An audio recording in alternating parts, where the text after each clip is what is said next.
Salve, salve, pessoal. Podcast Conta Outra, Paulo Tonon aqui, substituindo o Bruno Navarini, que está de férias. Então hoje nós vamos ter uma dinâmica diferente. Eu como apresentador e com os nossos convidados, né? Vou começar de trás para frente. A Laura, cara do Bradesco, diretora do sindicato. Fredão, bancário da Caixa Federal, diretor do sindicato. Dá um oi aí, Fredão. E aí, pessoal, tudo bem? Boa tarde. E a nossa convidada do dia, também bancária do Banco do Brasil, 20 anos de casa, 14 na área de pessoas, psicóloga, mãe, consultora empresarial, organizacional. O que mais, Beatriz Cortopassi? Esposa também, senão marido. Esposa do Paolo, né? Essa mulher joga nas 11 posições. Seja bem-vinda ao podcast. Muito obrigada, Conta pessoal. Outra, Obrigada. Bia. Estou Obrigada, muito feliz de você estar aqui. Porque a ideia é essa mesmo, Bia. É trazer o bancário para cá para a gente fazer a discussão que existe vida além do banco, né? A gente é bancário, mas a gente é muito outras coisas fora banco, né? Sem dúvida, sem dúvida. E no caso você está se tornando uma especialista aí nessa área organizacional. E nós trouxemos ela para debater sobre a NR1, viu, pessoal? Vocês sabem o que é a NR1? A Bia vai começar a explicar para a gente o que significa essa norma regulamentadora, Bia. Vamos lá, né? Essa sopa de letrinhas. NR são normas regulamentadoras de saúde e segurança do trabalho. Então, foi revisitada a NR1. A última atualização dela foi em 16 de março. E aí tem uma expectativa de, a partir de 26 de maio, que já está sendo discutido isso, daqui a pouquinho a gente vai falar sobre, né? De fato, ela ser implementada e com isso, né, os empresários, as empresas, elas terão alguns deveres com relação ao gerenciamento de riscos psicossociais, né, dos trabalhadores. Então, é isso, né? E aí, o que vai acarretar, né? Em não fazendo, a gente vai ter multas, fiscalizações. Também a reputação da empresa fica em jogo diante dos dados expostos. E uma boa notícia também nisso tudo é que vai ter um canal, tá regulamentado por lei também, um canal de denúncia dos trabalhadores. Então, eles vão poder lá, de forma segura e de forma anônima, fazer denúncias diante do que as empresas eventualmente não estiverem cumprindo da NR1. Laura, você acha que os bancos estão preparados para cumprir a NR1? Essa é a primeira pergunta que a gente vai fazer para você, amiga. Preparados, eles estão assustadíssimos, eu acho, na verdade, viu? Porque existe uma maquiagem muito grande por trás das normas, né? Então, a gente tem orientações, temos, eventualmente, treinamentos, mas eu não acho que eles estão preparados. Na prática, não. Ô, Bia, para fazer essa implementação, vamos começar. Vamos ficar no mercado de banco. O que um banco deveria começar a fazer para pensar numa implementação na prática da NR1 agora, para o mês de maio, se os caras não adiarem, né? Se não tiver o que eles estão querendo fazer, que eles estão loucos para já adiar uma vez. Porque quem não sabe, pessoal, 2024 foi feita essa discussão, 2025 adiaram uma vez para começar a fiscalizar a implementação agora, em 2026, e está tendo um lobby, inclusive da FENABAN, depois o Fredão vai falar sobre isso, para adiar novamente isso aí. Como começaria uma implementação numa NR1, numa empresa menor, dentro do banco? Conta para nós aí. Qual seja o porte da empresa, vai ter que se fazer a NR1, não tem jeito. Ainda que não se faça o PGR, que é o Programa de Gerenciamento de Riscos, vai ter que se fazer no mínimo a AEP, que é a Análise Ergonômica Preliminar. De que forma? Né? O Ministério do Trabalho e do Emprego, ele disponibilizou guia, disponibilizou um manual, 140 páginas, ali está muito explicado, falando dos 13 fatores de riscos psicossociais. Então, esse é o norte. Né? A empresa vai ter que olhar para esses 13 fatores e vai ter que também fazer a tradução disso para o seu contexto laboral, ali para o dia a dia no ambiente de trabalho, onde estão expostos os seus empregados. Então a empresa vai olhar para os 13 fatores de riscos psicossociais e vai entender e traduzir o que acontece de fato no dia a dia ali no ambiente de trabalho. De que forma? São 3 fases que estão sendo exigidas. A primeira é o diagnóstico. Então, aí eles passam a orientação, o MTE, né, de questionários validados cientificamente, e aí podem usar quais forem ali dentro dessas premissas. Conversas com os funcionários também é importante, está sendo previsto aí no manual. É importante, na verdade, porque mais do que ninguém o funcionário sabe de fato o que ele vivencia, quais são as dores, quais são os dias, né? A percepção ali do trabalho. Também tem que fazer grupos de trabalho para trazer o funcionário para o jogo, para ele realmente se apresentar ali na sua espontaneidade, no que realmente não está bom. Isso é a primeira fase, é o diagnóstico. Então, tudo isso, né, questionários, rodas de conversa, observação. Também quem for aplicar, e tem que ser uma pessoa realmente isenta, né? Isso é importante também frisar, que isso seja feito com muita ética, muito embasamento, né? Muita responsabilidade, para que, de fato, detecte tudo isso no diagnóstico. Ô, Bia, deixa eu te fazer uma pergunta, um comentário. Então, nesse primeiro momento, os trabalhadores precisam estar dispostos a falar a verdade.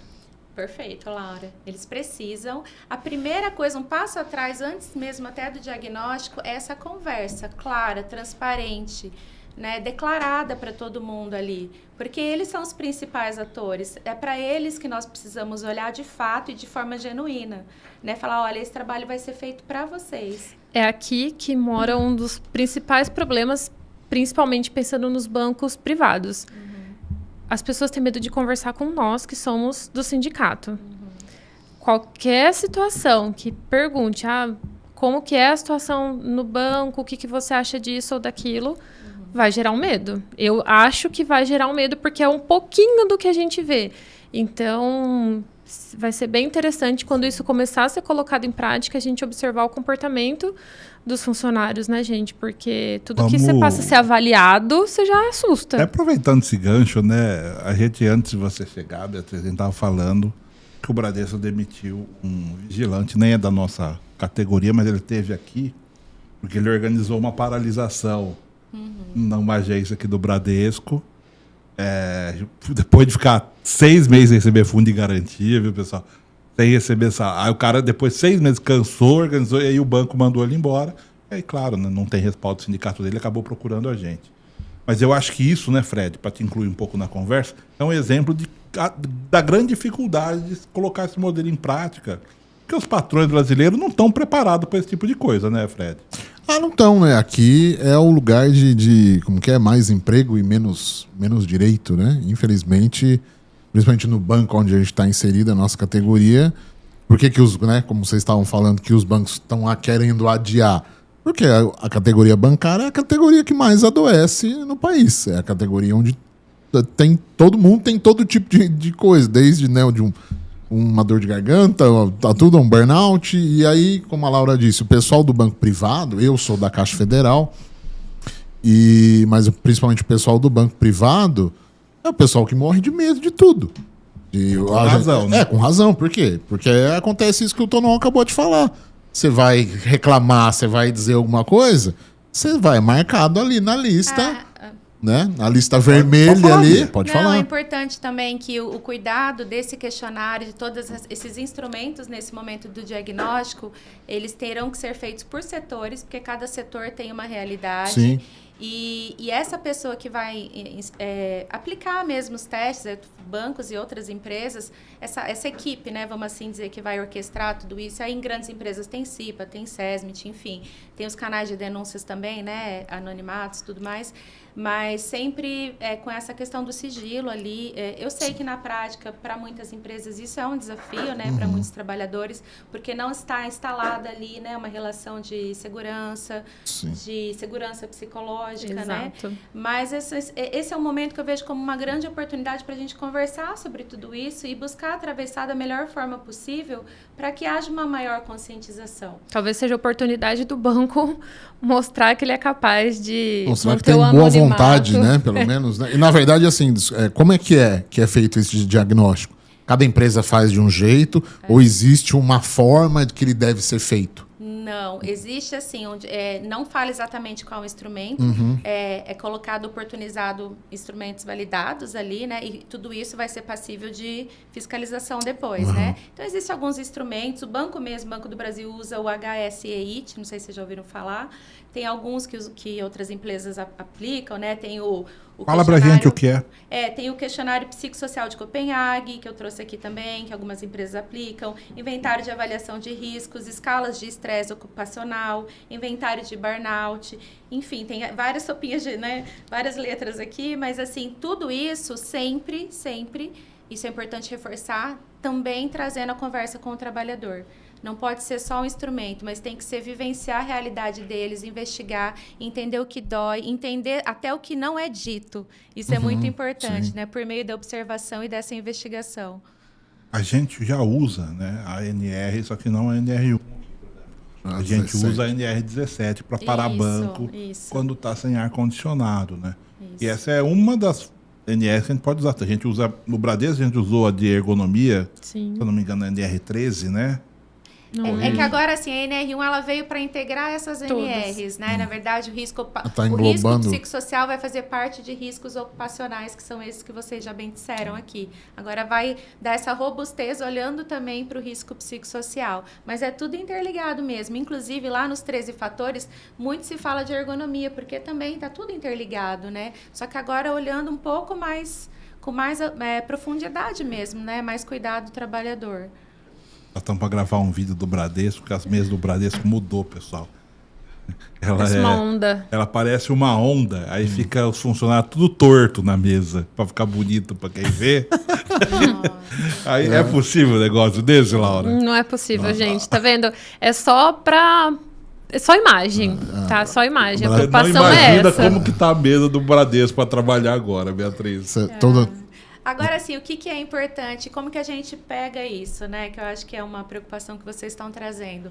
Tem o diagnóstico, depois a gente vai para uma segunda fase que a gente vai traduzir todo esse diagnóstico e fazer uma matriz mesmo. Isso aí tudo é vinculado ao que preconiza o Ministério do Trabalho e do Emprego. Que profissional está apto para fazer isso, Pia? Qualquer profissional.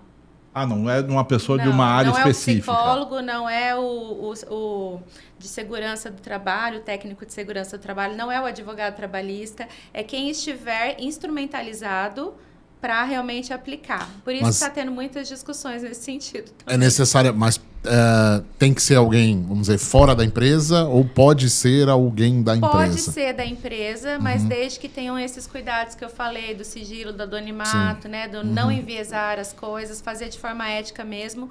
Por quê? Porque essa matriz que a gente está seguindo para uma segunda fase, que é o relatório de fato a partir desse diagnóstico, tem que estar muito bem consistente, porque isso sim vai ser fiscalizado, vai ser olhado aí pelo governo, né? E ali a gente vai olhar uma matriz de severidade e probabilidade de risco psicossocial e fazer o comparativo, inclusive, que já seguindo para a terceira fase, são os programas contínuos, né? O plano de ação de fato. O que essa empresa, diante desse diagnóstico e diante desse relatório, desse laudo, que realmente está ali evidenciado que precisa olhar para isso e para aquilo, o que a empresa agora se propôs de fato a fazer para os trabalhadores? Né? Porque a preocupação, a grande discussão de forma muito realista é de empresas que podem fazer tudo isso de forma burocrática por conta de compliance, mas não estão olhando de verdade o que realmente precisa. Então, elas ficam só na ponta do iceberg, né? E ali, de fato, que é o que acontece já hoje, né, Bia? De certa forma, né? As empresas têm áreas, ainda mais as grandes, têm áreas de compliance, mas aí as coisas acabam passando do mesmo jeito. E quando, vamos falar para a nossa realidade, quando a gente leva muitos casos bizarros, acaba não tendo solução, né, Laura? Com certeza não, gente, porque vai fazer o quê? As pessoas que fiscalizam esse tipo de atitude...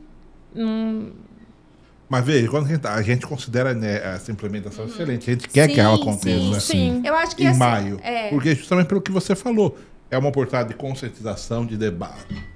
Da gente ter um instrumento para cobrar o banco do que acontece. E vão ter métricas, né, Paulão? Vai ter o comparativo. Olha, aqui eu tinha um número X de absenteísmo, aqui eu tinha um número tal de turnover. Eu vou olhar para esses dados. Isso precisa estar muito bem documentado. Porque a empresa que não fizer essa documentação adequada, pensando no mundo ideal, e que é o que eu estou acreditando aí por conta do manual do Ministério do Trabalho e do Emprego, ela vai ser multada, são multas altíssimas. Então, a gente precisa acreditar que esse movimento está vindo para um bem aí, maior dos trabalhadores. Temos muitos percalços no caminho, sem dúvida, mas é um trabalho, né? Falar sobre isso já me deixa muito otimista, porque e ter um canal também para esses trabalhadores poderem denunciar se eventualmente isso não estiver sendo cumprido. A comunicação ela está num crescente para trazer isso para os trabalhadores também, né? Não só para as empresas, muitas preocupadas, né? Até tem uma empresa que ficou sabendo pelo contador dela, meu contador me ligou, o que tem que fazer? Que papel tem que preencher? Falei, vamos conversar? Falei para ela, não é só preencher papel. E aí eu faço essa consultoria, né? De realmente mostrar, é diagnóstico, é relatório, mas é principalmente um plano de ação, que eu vou olhar para clima, eu vou olhar para feedback, eu vou olhar se a comunicação está sendo uma comunicação violenta ou não violenta, como que está sendo treinado esses líderes, como que essa cultura está sendo pulverizada na instituição, porque tudo isso vai modificando, às vezes em câmera lenta, não na velocidade que a gente gostaria, mas olhar para tudo isso a médio, a longo prazo, não sei há quanto tempo, né? A gente espera que realmente tenha uma transformação a favor do trabalhador. E eu ia falar, né, Bia, que essa transformação, inclusive, pode resultar numa maior produtividade, né? Sem dúvida. Tem dados, Paulão, da Organização Mundial, da OMS, da Organização Mundial da Saúde, que fala que a gente perde por ano mais de 12 bilhões de horas de trabalho por conta de transtornos ansiosos. E que a gente gasta mais de $1 trilhão na economia global por conta disso. A gente perde.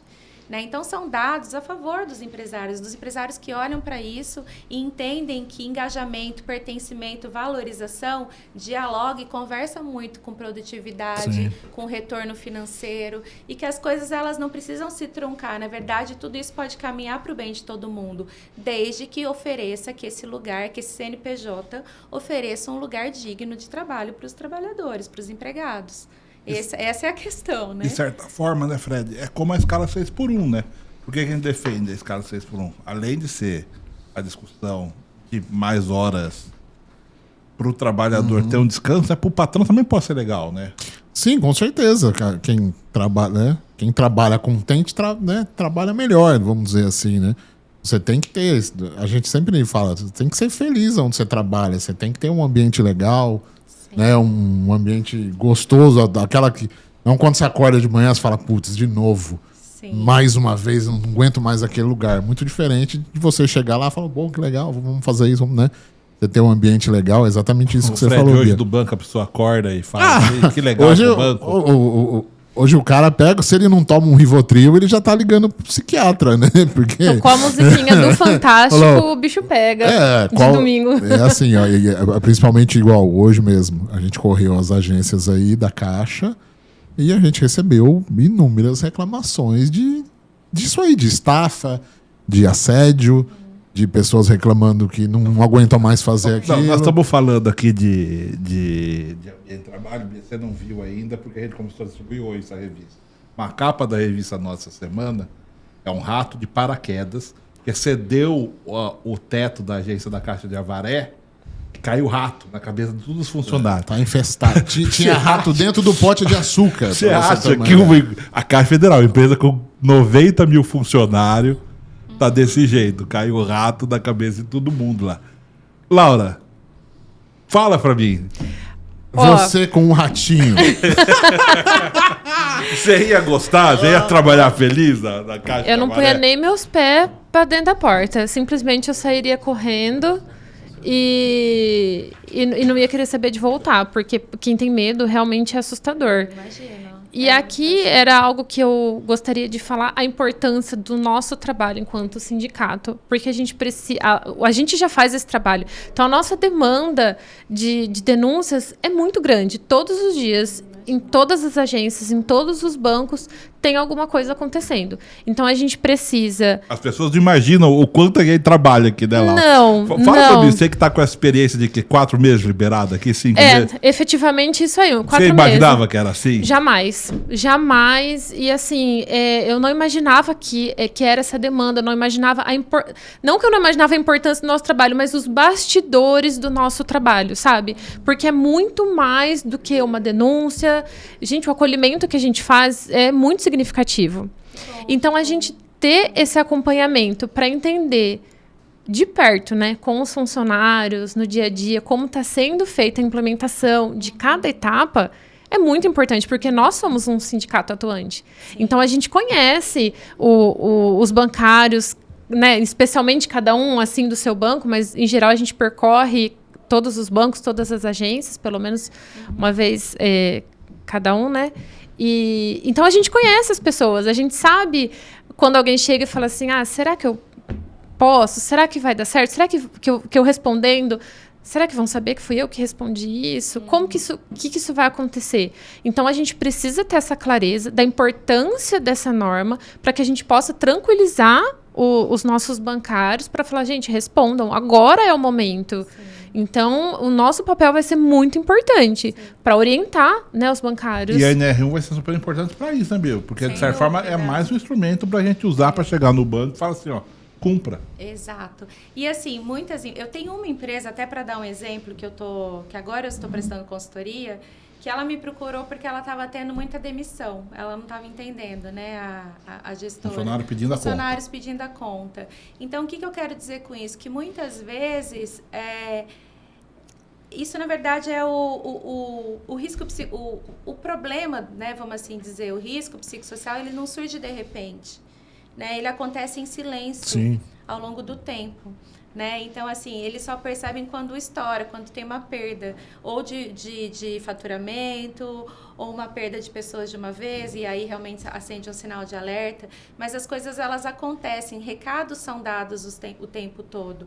E o empregador, ele tem que olhar para isso, né? Ele tem que olhar para o trabalhador com esse respeito. Eu acho que é uma palavra boa para a gente falar. É um respeito de oferecer um ambiente de trabalho que a gente passa tantas horas do nosso dia, né, que realmente eu não vou assediar, não vou ter sobrecarga, não vou ter uma comunicação adequada, vou capacitar as pessoas, porque eu também preciso capacitar para gerar maior autonomia, que é um dos fatores também. Resumidamente, o Ministério do Trabalho e do Emprego, ele construiu ali 13 fatores de riscos psicossociais. Fala um pouquinho, cita algum desses riscos aí pra gente, até pra gente poder debater um pouquinho. E esse, só cortando, essas fases que você falou, elas têm prazo pra fazer, não? Igual a primeira, diagnóstico. Já é para estar rolando, entendi. Junho, né? Assim, por conta que está se estendendo. Exatamente. A partir de 26 de maio, não sei agora, né? Porque está tendo uma nova discussão. As empresas, se bater fiscalização, olha, já estou com o meu programa de...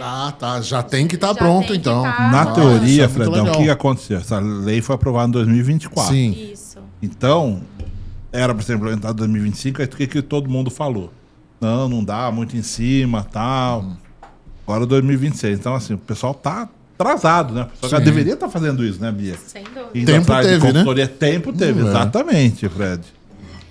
Aí de fatores de riscos psicossociais, né, que estão ali descritos, a gente pode pensar em baixa autonomia, sobrecarga, comunicação que não é eficaz, né? Má relacionamentos ali, assédios de toda a natureza.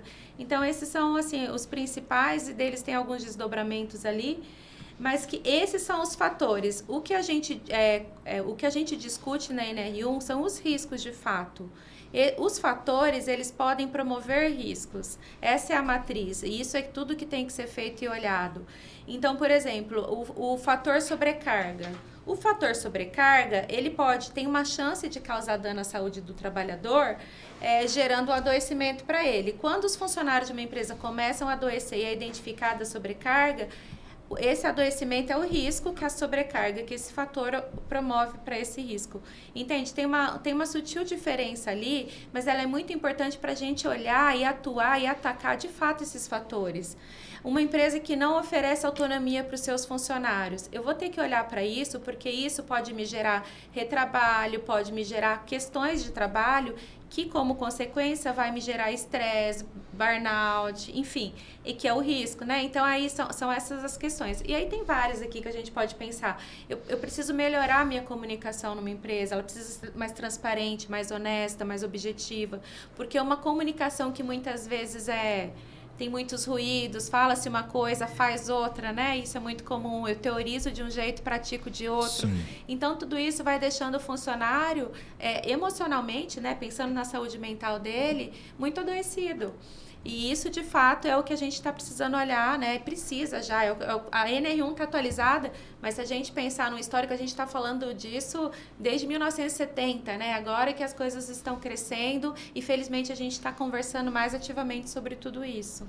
Fredão, terceiro lugar, é dos bancos, esse ranking de afastamento. Dá para saber por quê?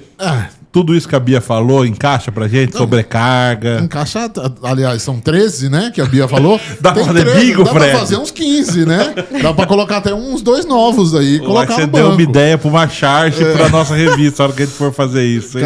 Porque assim, a gente, né? A Bia também é bancária, né? Então ela sabe muito bem como é. Que o banco é um ambiente pesado, né? Porque é um ambiente de muita cobrança, de muita meta. O pessoal, diferente do que muita gente acha, que o bancário, como diz, trabalha o dia inteiro sentado no ar-condicionado, né? Existe essa cultura ainda até hoje, né? Os caras ganham uma nota, trabalham ali o dia inteiro sentado no ar-condicionado. Não é bem assim, né? Então, todo dia você tem aquela pressão constante de que você tem que bater meta, você tem que entregar, você tem que cumprir. E aí, entrando no que a Bia disse, às vezes a comunicação não é bem feita. A gente costuma falar, todo mundo tem que falar a mesma língua, mas muitas vezes é muito bonito no papel, mas na hora da prática a coisa não é assim. E é o nosso dia a dia aqui no sindicato. Pessoas reclamando de que não aguentam mais, de que são cobradas. E isso reflete o quê? Na saúde do trabalhador, na casa dele também, né? Com a família. Não é só no ambiente de trabalho, né? A pessoa tem que estar feliz e é bem complicado. E essa questão de formação de líder é muito fogo, né? A gente teve recentemente do Bradesco, né? Onde a gente fez uma denúncia em relação a alguns gerentes do Bradesco, né, Laura? Porque a forma como eles faziam reunião, Beatriz... Nuvem negra? Chamando, apelidando funcionário. Um era o Nuvem Negra, o outro era o Fusca. Uma era a Ferrari e a outra era o Fusca, que produzia a Ferrari. Se dirigindo aos funcionários da reunião, gravaram a reunião e trouxeram pra gente. Então, mas eu acho que é um problema de formação de líderes também, né? Porque as empresas não se preocupam com isso, se preocupam com o resultado, né? Isso. A questão, os líderes, eu falo, o líder, ele tem um papel fundamental ali. Claro que a gente fala de um grande CNPJ, mas é construído por CPFs e eles, de alguma forma, são conduzidos por esse grande CNPJ, né? Mas, ao mesmo tempo, esse grande CNPJ, se ele olhar para esses líderes e entender que nesse programa contínuo, aí, nesses planos de ação, que a gente precisa promover a saúde e bem-estar dos funcionários, ele também colocar ali como uma boa prática desenvolver esses líderes conseguem atingir de uma forma grande os seus liderados, né? Eu falo que eles são modelos, né, para nós. E, infelizmente, alguns padrões, alguns modelos que a gente não quer seguir, porque realmente traduzem aí e se expressam desse jeito, infelizmente. Mas bons líderes, eles têm um papel fundamental em tudo isso para promover bons ambientes de trabalho. E os bons líderes nos cativam de outro jeito, né? Sim. É possível a gente fazer por amor, né? E não pela dor, né? Sim. Pelo ideal. A gente tem o caso de um banco aqui que o funcionário vem, faz a denúncia do gestor. Aí o gestor foi demitido e não sabe por que foi demitido. Não sabe por que teve uma denúncia sobre venda casada, por exemplo. Eu nunca orientei minha equipe a fazer isso, nunca, de forma alguma. E aí o funcionário dessa pessoa tinha provas de que ela justamente falava, não é para ser um cliente da sua mesa sem você colocar pelo menos um seguro. Então, é isso, a gente não pode falar algo e fazer outra coisa. Sim. Não tem como, porque daí a equipe fica, mas como assim? E vai existir uma questão até de caráter, né? Uma coisa individual, assim, de cada um. Eu não consigo fazer isso. Eu queria pegar a fala da Laura, né, dessa questão de liderança, tudo, porque esse exemplo que você trouxe da venda casada, ele descola muito da segurança psicológica, né, do funcionário, do trabalhador. E a gente fala que muito que cultura muda quando o líder muda, e esse líder adequado e ajustado às boas práticas, isso se expande de uma forma tão positiva para os trabalhadores, que muitas vezes ele faz junto para ajudar mesmo ali, né? Exatamente. Mas assim, de uma forma honesta, de uma troca realmente verdadeira entre o líder e não de uma forma tão... Eu não tenho nem palavras para falar o que um gestor desse exige do funcionário, porque realmente a gente só pensa em adoecimento quando você me traz esse caso. Exatamente, é isso que a gente recebe. Delicado, né? Porque vamos falar, é o Itaú, que ele tem um círculo vicioso, pessoal. O círculo vicioso do Itaú é assim, eles promovem um cara que vai fazer tudo que o banco quer, aí esse cara faz tudo errado com a sua equipe, A hora que a bomba explode, aí o banco manda embora o gerente geral. Aí nomeia outro que vai fazer a mesma coisa. Aí fala, não, eu não compactuo com esse tipo de prática. 2 anos lucrando com o bem da casada, depois manda o cara embora. Por isso que o Itaú tem o meu slogan favorito, né? Itaú feito para você se lascar. É só isso. É complicado. Mas, assim, das empresas, né, eu acho que claro que cada setor tem um nível aí de, né, vocês que estão ali no dia a dia com bancos, eu que atendo outras empresas de outros setores, mas na prática todo mundo é trabalhador, né, e todo mundo está ali no ambiente laboral, e por isso que realmente essa NR1 atualizada do jeito que está é para todas as empresas, a gente está falando mais de 24 milhões de empresas no país, né? Então, assim, todas terão que se ajustar de alguma forma. E você acha que ela está adequada, seja para as pequenas, para grandes, ou deveria ter uma divisão? O que você pensa sobre isso? Eu acho que ela está, e eu acho que ela foi muito feliz quando ela fala para olhar para isso e atuar por setor. Porque os setores também são muito diversos nas empresas. O que para um setor é uma dor, para outro não. Claro que de modo macro tem coisas que a gente tem que tocar e atacar na empresa, né? Realmente tem questões ali mais cristalizadas que é pro geralzão, né? Trazendo um pouquinho da minha experiência também fora do banco. Mas tem setores que a gente precisa olhar ergonomia, saúde mental, tudo isso de uma forma mais diferenciada de um para outro. Eu acho que atende. E eu acho que precisa, esses programas contínuos aí, eles precisam acontecer, porque eles são fontes para a gente beber de conscientização, inclusive dos líderes, né? Muitas vezes eles praticam de um jeito a gestão, porque não é oferecido outras formas de olhar para isso. Como que ele pode, de fato, tratar o liderado dele, né? Porque a gente sabe que, no final das contas, existe a meta, existe o resultado, existe, né? Tudo isso está ali, está sendo considerado e está no jogo, mas de que forma?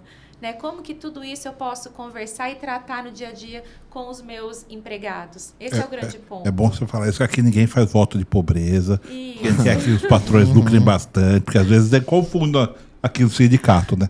Só que a gente não quer que o cara humilhe a gente, né, Laura? Exatamente. A gente quer respeito. A Bia falou muito bem, a palavra-chave é respeito, né? Sim, exato. Bia, e entrando um pouquinho no seu trabalho mesmo, assim, né? Na consultoria que você faz, como é que é? Como é que funciona? A pessoa te contrata, você chega na empresa, como é que é? Fala um pouquinho pra gente. Eu gosto muito de dizer que é um trabalho autônomo, né? Que eu não tô ali a favor dos gestores. Porque muitas vezes é o gestor que é ali um dos principais problemas da empresa. Né? Eu tenho casos de gestores ali que realmente são questões que não independem dele. Mas em alguns casos sim, por isso que eu trato de forma autônoma. Então eu vou ali, né, não tenho um vínculo com a empresa, e aí eu faço, assim, de forma bem resumida, isso que a NR1 oferece, está propondo, eu faço nas empresas, que é diagnóstico, relatório, laudo, esse meu diagnóstico, converso, aplico o questionário, e aí sim eu vou para os programas contínuos, que é o plano de ação. Do que veio mais forte no questionário, diante do diagnóstico, é o que eu quero mais naquele momento oferecer para a empresa, de treinamento, de capacitação, né, e aí vai por blocos, assim, por exemplo, eu faço treinamento, feedback é uma coisa que a gente não falou aqui, reconhecimento. Os nossos trabalhadores estão carentes de receber feedback de reconhecimento. Sim. É só exigência, é só pedido. Só ranqueamento, onde você só mostra quem são os melhores e os piores são, assim, vamos olhar massacrados. Para esses que não estão desenvolvendo bem, o que não está sendo oferecido também? Né? Claro que existem casos e casos, mas tem casos que a gente precisa resgatar. A gente precisa, é o nosso dever oferecer feedback. O feedback, ele promove, assim, um desenvolvimento muito contínuo do trabalhador, mas ele tem que ser feito de forma assertiva. Não é só feedback de aprimoramento, vamos assim dizer, né? Mas é feedback de reconhecimento. Olha, Paulão, o que você fez aqui, que legal, cara. Sabe, assim, reconhecer. Quem que não quer carinho na e às vezes para você não é nada, mas para quem escuta, né, fala, pô, que legal, ó, reconheceram que eu fiz um bom trabalho, né? Dos 13 fatores de risco, tá? Legal. Eu não citei antes, porque são realmente vários, mas ali fala de reconhecimentos, que isso também é uma carência nas empresas. E a receptividade do pessoal que você faz, como é que é? Olha, as empresas que eu atuo, os líderes, né, os gestores ali, realmente é um trabalho, porque eles me procuram, né, assim, de forma espontânea, né, então tá sendo um movimento muito interessante.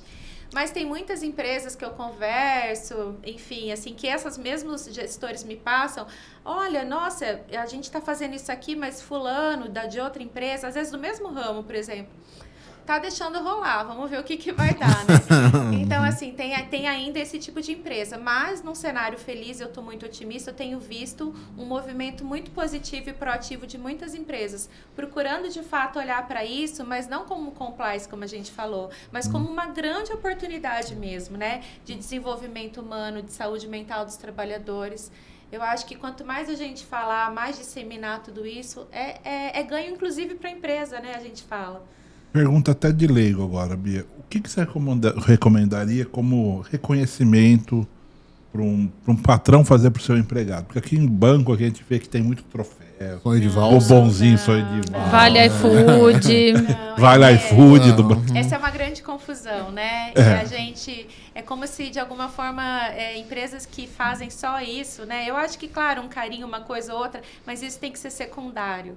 O principal, o primordial, são conversas, são adultos trabalhando ali, uma conversa verdadeira sobre o que aquela pessoa entrega para você, para sua empresa, né? Reconhecer, agradecer, né, dizer com palavras, olho no olho, falar o tanto que ele faz por aquilo.